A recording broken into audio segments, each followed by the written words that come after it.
Oke adik-adik, pada video kali ini saya akan membahas mengenai energi potensial gravitasi.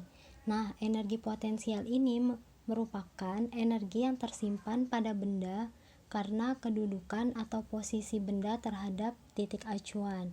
Nah, biasanya itu dia itu berupa ketinggian suatu benda terhadap permukaan tanah.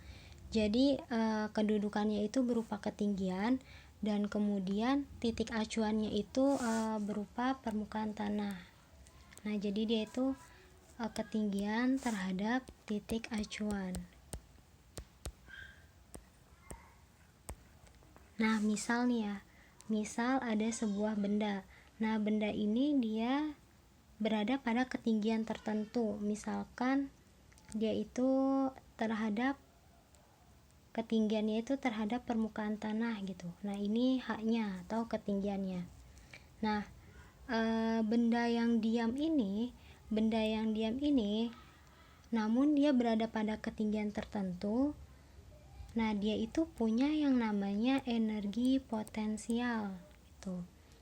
Jadi pada saat benda apapun dia sedang diam, kemudian dia berada pada ketinggian tertentu.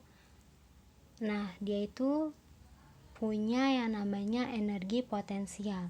Nah, beda lagi kalau misalkan ada sebuah benda. Dia itu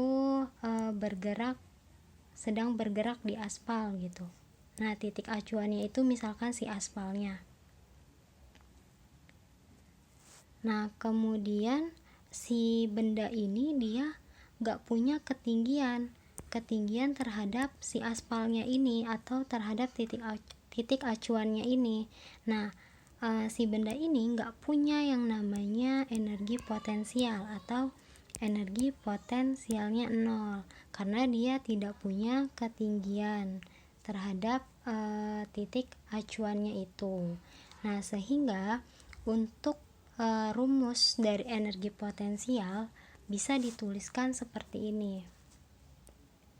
Energi potensial sama dengan massa dikali percepatan gravitasi dikali dengan ketinggian. Nah, massa si bendanya satuannya kilogram. Satuan dari percepatan gravitasi itu meter per second kuadrat. Nah, ada yang menggunakan 10 meter per second kuadrat, ada juga yang menggunakan 9,8. Nah, itu tergantung nanti di soalnya dimintanya berapa.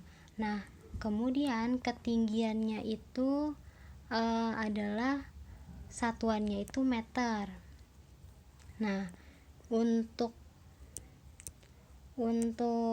energi potensialnya sendiri satuannya joule, sama seperti dengan satuan usaha dan juga energi kinetik di video sebelumnya.